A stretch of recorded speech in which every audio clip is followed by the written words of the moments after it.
Georgia, Alabama. Sports Live will be your go-to for all your favorite high school and collegiate games this fall. From the Carver Tigers to the Columbus Blue Devils, the Harris County Tigers and Northside Patriots, the Glenwood Gators and Calvary Christian Knights, the Pacelli Vikings and Brookstone Cougars, to the Smith Station Panthers and Russell County Warriors, from CVCC Pirates basketball and baseball and every tournament from here to Macon. We are the #1 destination for anything happening in East Alabama and West Central Georgia. Be sure to like and follow us on YouTube and Facebook, and stay tuned for even more amazing ways we will be bringing Georgia, Alabama Sports Live to you this upcoming season. We can't wait to come see you next.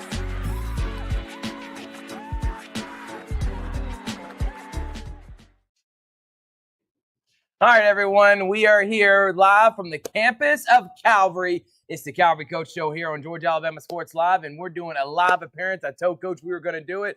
Coach Steve Smith, thank you so much for letting us be here, man. Absolutely, I appreciate it. And so this is the bullpen. So for one, incredible facility right here. Talk about the overhead and stuff. Are these new additions that's come on in the last couple of years? Anybody you would like to shout out to for making it look so beautiful, man? Yeah, so about 2.5 years ago, 3 years ago, Bash Contracting, Scott Hapner, he created us a 3-lane bullpen.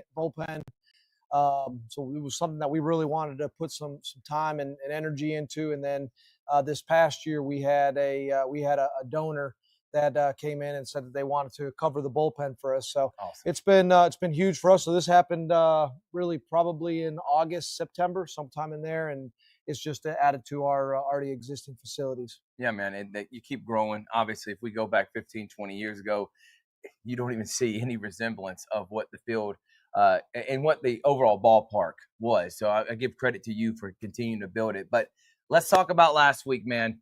When we talked, you knew what this upcoming series was going to present. After having a tough week on spring break, you bounced back, you won some games, got yourself above 500 before the Brookstone series, and you're taking on the defending state champion, #2 team in the GIAA. Many argue could be #1. Before we even talk about the results, what was your message to the team heading into that series? Our whole goal in region play this year has been to win series. Mm-hmm. And so first 2 series that we played was Westfield. Felt like we should have swept, but we won the series and took 2 out of 3. And then Strong Rock, same thing. We had an opportunity to sweep that series, had a lead in the 7th, a lead in the 8th, and weren't able to hold it in game 2. But then came back and won game 3, so took that series.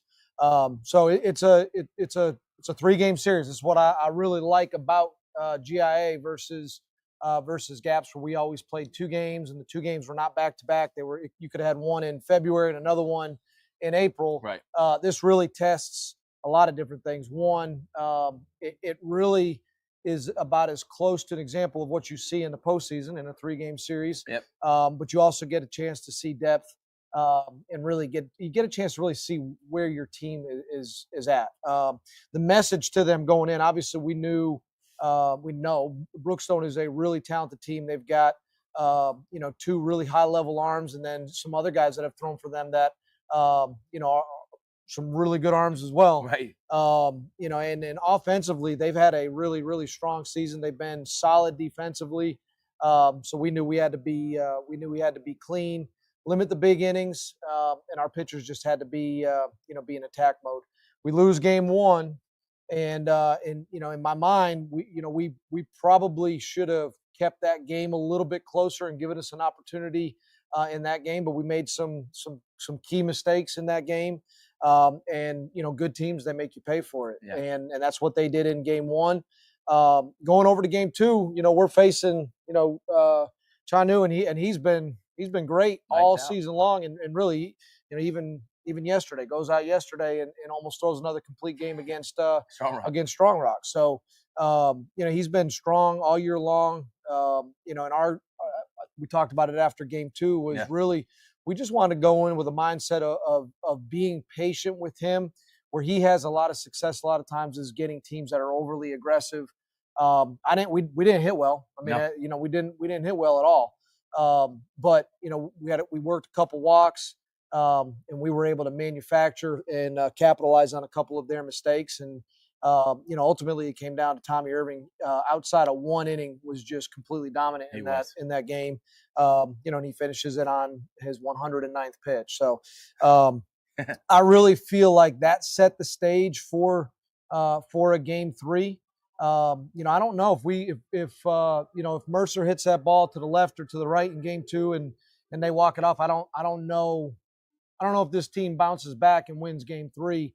But the confidence that was kind of building first couple games after spring break, game 2, I really think all that kind of came into play. And again, we've been tested all year long. We've talked about it this whole season. Yep. We've been tested all year long. And game 3 was just, for anybody who was there, it was an exciting game, back and forth. They take a lead in the first. We take it back in the first. We tack on a run. They put up a 5-spot, a couple home runs, and and then we have to chip away for a couple innings, and then ultimately, put us in a position to take the game in the bottom of the 6th and then close it out in the 7th. So it was really exciting series.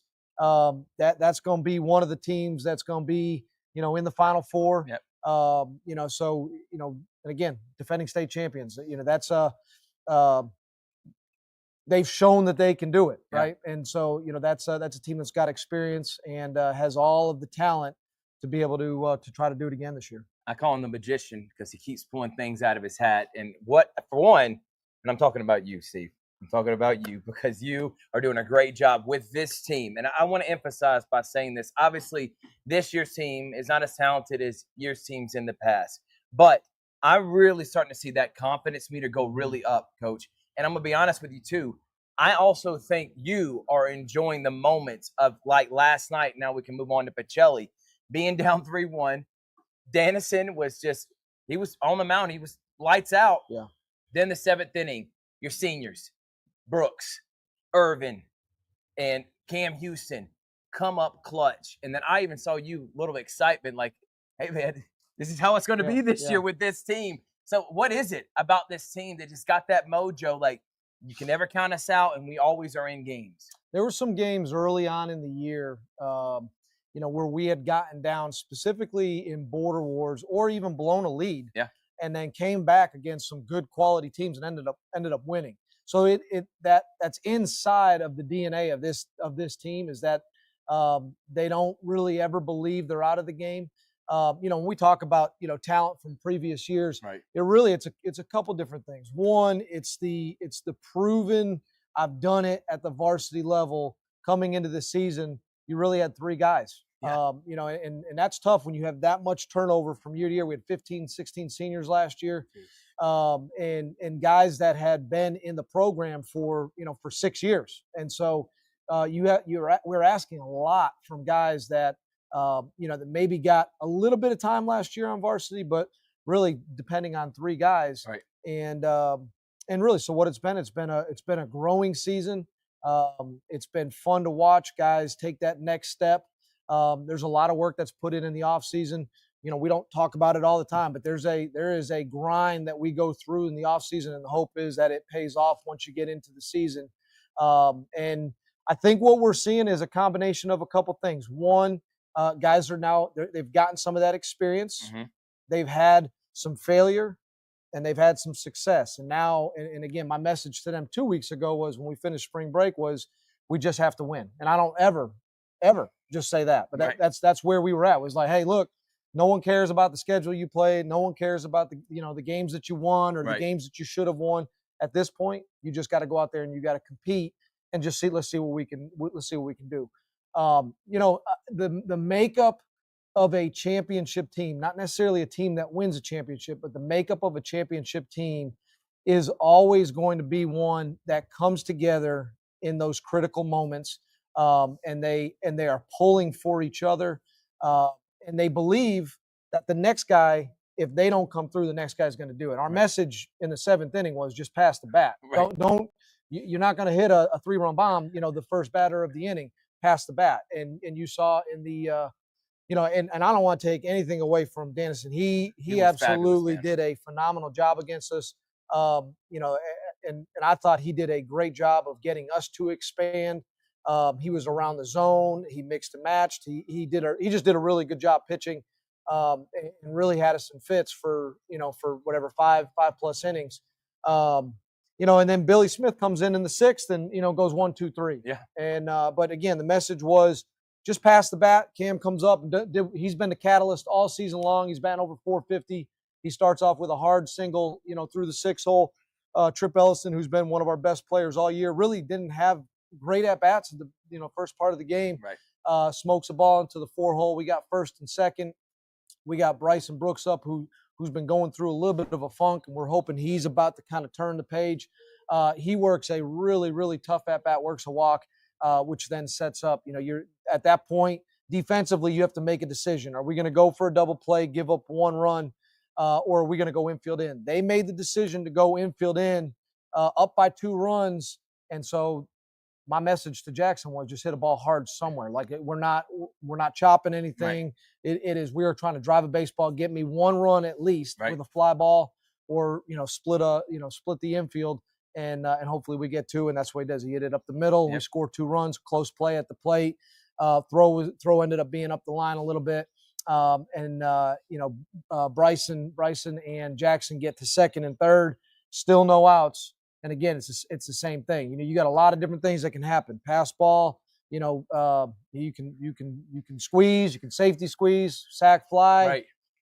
And he, Tommy comes up, who also has been struggling, hits a hard ground ball down the third base line off the third baseman's glove, and and you walk it off. And again, 15 minutes earlier, you get done nothing all game long. Right. And it's just, that's how baseball is. You just have to play the game, and you have to play the entire game, because if you check out at any point, the game is gonna pass you up.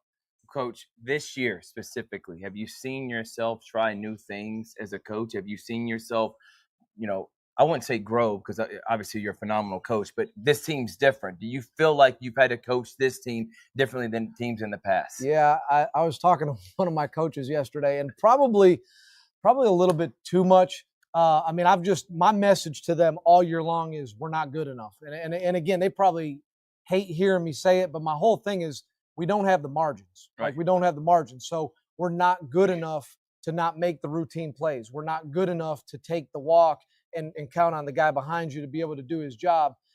Where probably in years past, we could cover up some of that. Or you just throw a donkey out on the mound and he goes out there and throws a 3-hit shutout and strikes out 12.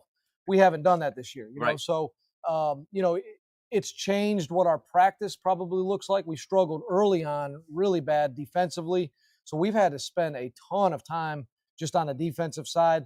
And then really just kind of worked on some things just in terms of situational hitting. But there's some things that we still need to really, really clean up. As far as trying anything new, I wouldn't say that we've tried anything new. We've always been a team that, prides ourselves on pitching and defense. That hasn't necessarily been there all year. So we've just been constantly trying to work on improving that. And then on the offensive side, just trying to get guys moving. We've been trying to find the right mix all year. If you look at our lineups every game, dude, they're different. Just game. About every time. And we're trying to find, especially in that, 7, 8, 9, just trying to find guys with a level of consistency, that will help turn the lineup over and get back to the top that has been playing well all year long. So, it's been a grind of a season. There's some things that I've already made some mental notes, and some things that for this group that we really need to focus on in our off season. But what I'm pleased with is I'm pleased with how they compete. Mm-hmm. I'm pleased with how they pull together as a team. Yeah. And those two things, man, when you do those two things, you put yourself in a chance to win, and even if you don't have, the most talent on the team. Exactly. And it's not always about who is the best team. It's about who's playing the best. Mm-hmm. And Coach, right now you're playing really good. And I know that's where you want it to be. Now, before we talk about how you want to kind of finish the season, in the GIAA, there are first round buys. In 4A, 12 teams make the playoffs. Right now you are number 5, but Coach, I'm looking at the way the rankings work. If you are able to win out, I find it hard to believe you're not going to be in that top 4, top 3. What's your mindset? I've talked to some other coaches. They prefer not to have a week off. But I know you don't want to tell your team, hey, let's lose a game so we can stay outside the top 4. So what's the mindset and what's your thought on that bye week? Yeah, I mean, we'll deal with that when we if we get to that position. I mean, I feel like we're we're a team that needs to play, just constantly needs to play. Right. And so when you get into those situations of a bye, it really is how do you, you know, high school playoffs typically are Friday, Saturday, right? Right. So you're not in the normal mindset of what a normal season looks like when you're playing maybe on a Monday, Tuesday, and then a Thursday and Friday. So you're already having to do some stuff that's a little bit different from what you having to do a little bit different from what you would do during the regular season. Right. But when you have a bye and you have almost 2 weeks, you really have to get creative. You probably end up going, for me, I probably would do some sort of a World Series where you're having No doubt. your guys play and having to compete, and it means something. There's got to be a winner and there's got to be a loser. Similar again, how we structure a lot of our stuff in our off season with our lifting, and if we're doing anything else unbaseball related, we try to set up competition for them because again, there needs to be that feeling of anxiety Right. and how do I perform when it actually matters and it means something. So we'll deal with that if we we're one game at a time right now. We've got a big game against a talented team tomorrow night that outside of 15 minutes beat us last night. Yeah. You know what I mean? So we've got to get prepared for that game. And that's what our focus is for practice today is how do we beat Pacelli in game 2 tomorrow. And so moving forward, you got Pacelli Thursday and Friday. Obviously, you need to win this series, but then you got Southern Christian, correct? That's going to be senior day. Yep. And then we have Heritage. Is that a home and away, or is that going to be at Heritage both games, or it's a home and away? So we're going to play here Friday night against Heritage, and then we're going to go to them on Saturday. Same thing. I wanted to simulate as best as we possibly could, keeping that Friday, Saturday in just for the following week, right. With the assumption that we were going to qualify for playoffs and we were going to be playing in the first round. So that's our whole goal is just trying to make sure that we do that. We've done it every year, in the past inside of gaps. I would always either schedule a doubleheader on Friday or a doubleheader on Saturday before playoffs, just to get them in that whole mindset of we're playing one and we got to beat the team a second time. Right. So that's the mindset with Heritage. All right, well, Coach, I'm looking forward to it. Again, tomorrow night it is 6:00 at Pacelli, and then on Friday 7:00 tomorrow, 7:00 and 7 on Friday. Yes, sir. So back-to-back 7:00 games. You're going to get them all here on Georgia Alabama Sports Live. Cannot wait. And if it lives up to what we just saw last night, I thoroughly enjoyed it, Coach, and I've had a lot of fun being able to call the last 3 games. Really, game 2 of Brookstone, game 3, and then this past one have all come down the wire, and probably top 3 of the 5 best games we've had this year have come in the last week or so. But now put on your AD hat. Final question. There's an opening that you have for volleyball, and I know you got some big news potentially coming up here with that position. Yeah, we've gone through a hiring process or an interview process for the last several months. And I've interviewed several really quality candidates. But there's a uniqueness to Calvary, right. and we've got to find the right fit, not only just from the athletic side, but also the spiritual side, being able to pour into these kids. Someone that can also, and again, it's a director position, being able to handle the administrative side, which right. is which adds a lot. I mean, there are a lot of coaches that don't really want to do the administrative side, right.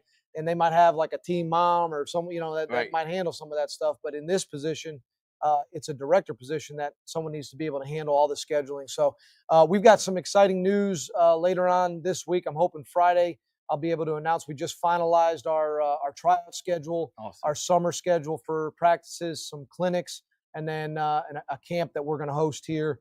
With a person I think that people are going to be excited about, and then obviously announcing our head coach.